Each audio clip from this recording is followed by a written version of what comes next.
Hello again, everybody.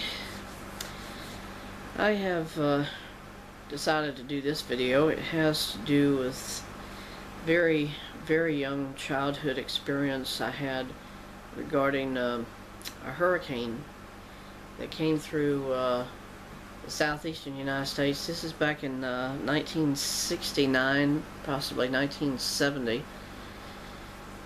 Most people can look this up in their encyclopedia and find that Hurricane Camelle came through certain parts of Mississippi and Louisiana, and I survived it. I actually was there with my step-grandmother, and really it was an accident that I was there with them. My parents were traveling with my sister, and they didn't want me to come, and I was like maybe 3.5, 4 years old, and they decided that I could stay with my grandfather and his wife, who was not actually my mother's mother. And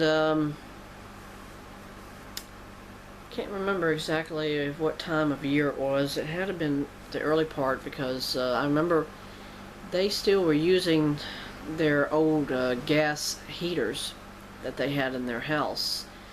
And these are the kinds that were made of total ceramic, and they were mounted on the floor, and they used gas pipes to run heat into them, because I don't think they had central air in their house or heating, because it was a real old house, like probably had been built during the 40s.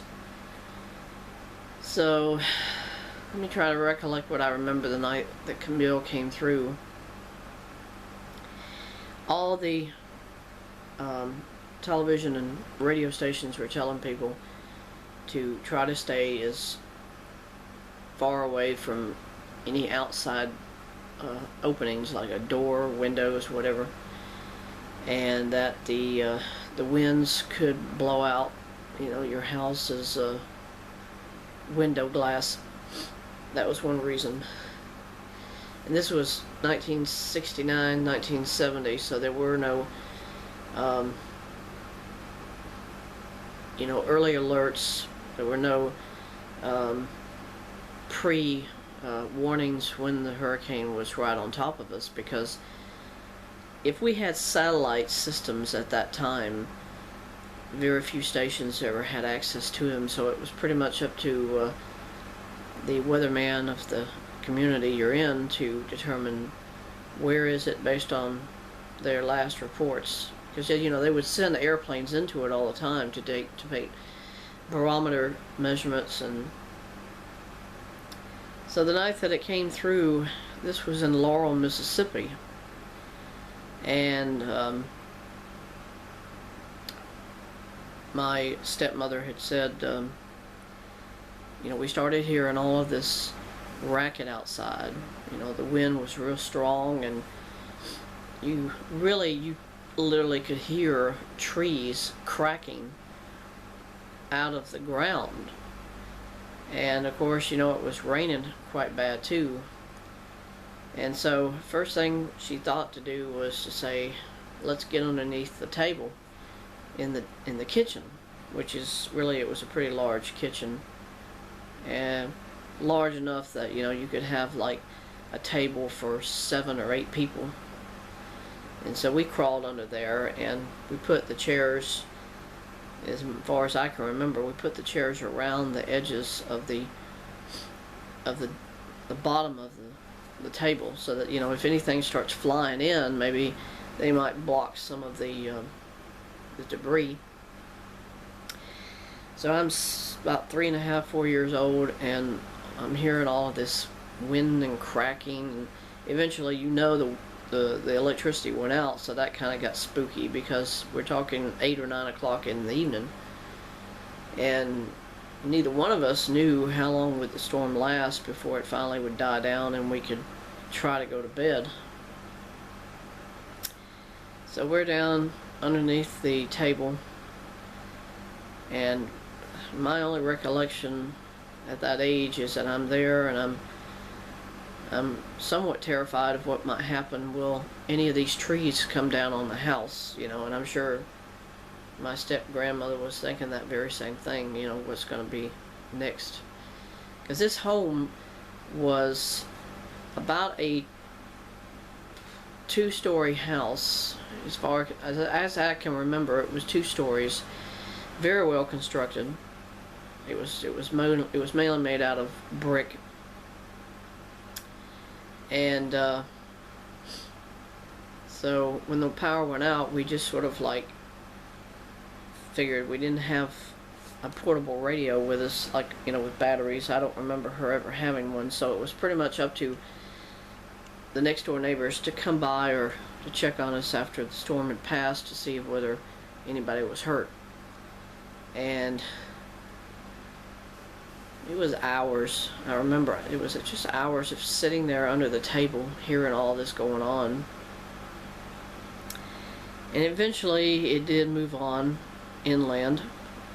And so once we felt safe enough to get out from under the table, we went on to bed. And I remember she insisted I sleep in my own bed because she didn't want me to sleep with her or my grandfather. So we went on to bed, and the next morning I woke up pretty early because it was sort of an exciting thing to see what kind of damage was there outside. And she said, well, I don't want you going outside because we might have down power lines, and we don't want you getting electrocuted or hurt by anything. But eventually she did let me go out. She said, if you want to go out, you can go out for a few minutes. And so I went out there into the yard, and all I saw around me was just really old trees that had been just pulled up out of the ground, and they were just laying all over the yard. And that was true of all the other neighbors' yards too. So we're talking 100-year-old trees. Some of them were more than 100 years old, because those kinds that are like oak and maple have really large tree trunks, like it's the length of 2 human beings, like it's 10 feet across, and these things were just lying on the ground all over. And that was the one thing in my mind that I remember, was that Camille was so strong a storm that the house definitely had some damage, but thankfully no tree fell on the house. It all fell kind of either away from the house or to the side of the house, but it never hit them. And she had quite a number of old trees in the yard, backyard, front, side, and all of them were down. And first thing I thought was tornado, but a hurricane can do the very same damage. And power lines were down on the streets. I can remember seeing power lines everywhere. And I think we were out of power for probably 2 or 3 days before they finally got them back up again. And I always remembered that. Essentially it was scary and terrifying at first, but then when you realize that it was just mostly wind, but then you hear all these trees cracking, and you hear these big thugs, like, because the trees hit the ground, and you're scared to death that one of them is going to end up hitting your house or the house we're in. And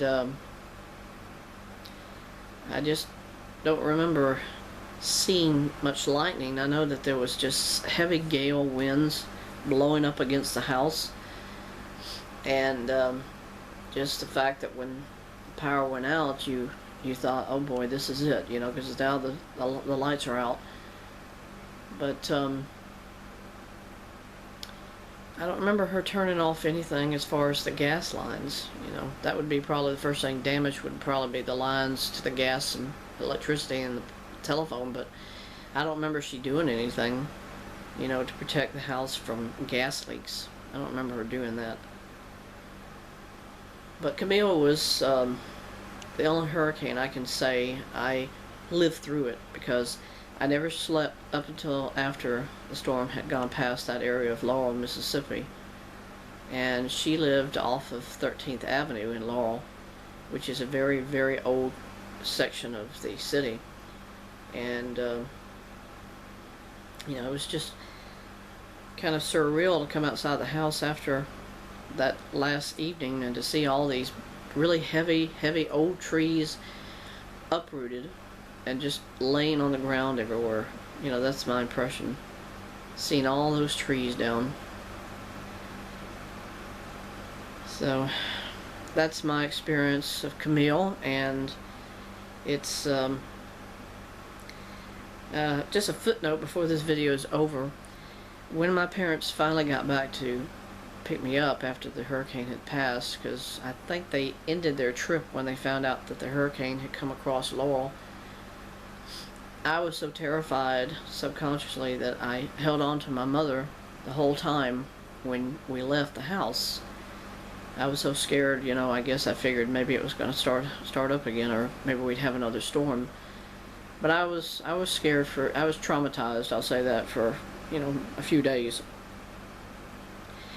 But I don't remember anything else. So if something else had happened to me when I was at that house besides the storm,